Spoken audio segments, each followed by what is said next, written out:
Eat this shit up. It's a high South takeover. You know what she said? It's a high South takeover.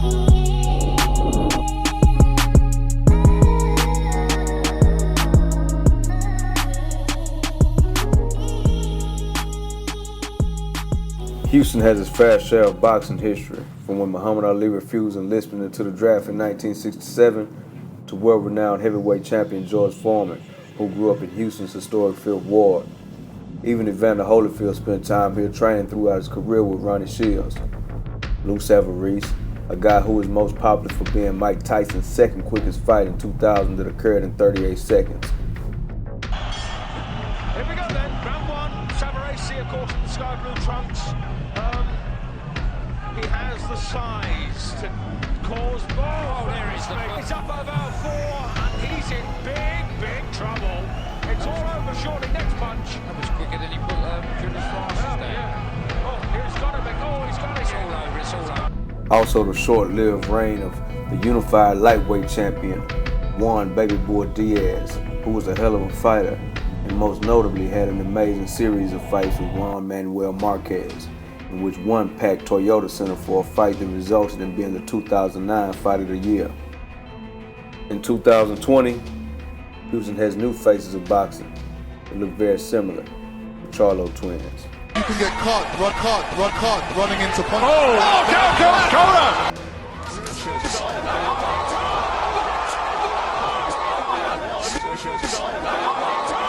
Products of Alief Hastings High School, they represent the city of Houston well. Jermell displays a more aggressive personality, while his brother Jermall is more reserved, but in the ring, both are animals, lions only. They have been boxing for majority of their lives, following in the footsteps of their father and absorbing the lifestyle while hanging around the gym at a young age. We didn't really grow up like most kids, you know. I had my twin brother and my older brother, and we grew up fighting. Fighting was our first nature. Yeah. It was a way for my dad to, get his pride out and the things that he wanted to do. He taught us how to fight. Yeah. It's just what we had to grow up doing. And I know that, that translates into the ring, your aggressive nature and your go get it. Is that where it stemmed from, man? A lot of people don't realize, like growing up with two brothers, you get the best sparring at home. And then having a dad that I had, it was no quit attitude, and that's kind of where it all stemmed from.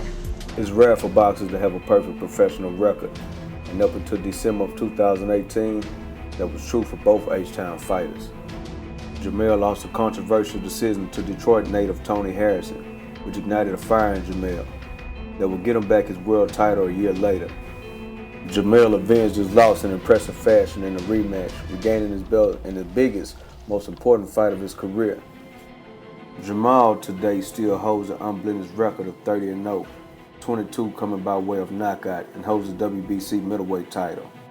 He previously held the IBF light middleweight title, where he made 3 defenses, one of them being Austin Trout and current unified lightweight middleweight champion Julian J. Rock Williams, knocking him out in the 5 rounds. To just continue to win. There's nothing I can do about, the other guys not wanting to fight me. I guess I am the boogeyman in the sport, but I'm here to, look, I'm still giving back to my city. I'm still having fun. Me and my twin brother both, we world champions, and that's what it's going to be. We're going to continue to be world champions. What he'll do with that moment is yet to be seen. Is he ready for Canelo? Is he ready for Triple G? The only thing that self-proclaimed future boxer needs to become a star in the sport is a big fight. His trainer Ronnie Shields thinks so when he was asked about it ahead of Jermall's title defense against Matt Karbov. It's not too early. He's ready now. We've been trying to prove our point for the past year. He's been a mandatory for Triple G. Of course, we didn't get, so he fought Canelo again. So now we're the mandatory for Canelo. So now they're telling us we got to fight Triple G to get to Canelo, but Triple G don't want to fight. Yeah. So we're going straight for Canelo. And it's going to be something else that's going to come up. The Twins are a combined 63-1 with 39 knockouts and get viewership averages into the millions, but they aren't yet huge superstars. Brian Mazicki of Forbes wrote this about the fighters. How can the sport's first ever identical twin champions not be superstars? Don't get me wrong, most who follow boxing are well acquainted with the Charlos. However, we're talking about identical twin champions. Everyone with even a fleeting interest in the sport should know them. We've seen brothers become world title holders before, but it's tough to quantify how rare it is to see twin champions. The Charlo Twins are impressive fighters by virtue of skill, IQ, and power. They boast a competitive edge through genetics from their experiences as twin brothers that not all fighters have. PBC has done an okay job with marketing them to the casual fan through fighting on Fox, with the exception of Charlo Harrison 2, which was marketed beautiful, exceptional, front to back. But other than that, they need to find a way to get Jermall, in particular, bigger fights. His next fight might not need to be Canelo or Triple G, but you have fights in the middleweight division that need to be made. Jacobs Charlo, Andrade Charlo, and if he can pass those tests, either of those two, then you can start bringing up Triple G or Canelo.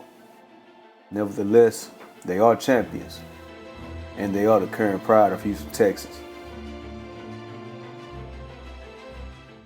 Eat this shit up.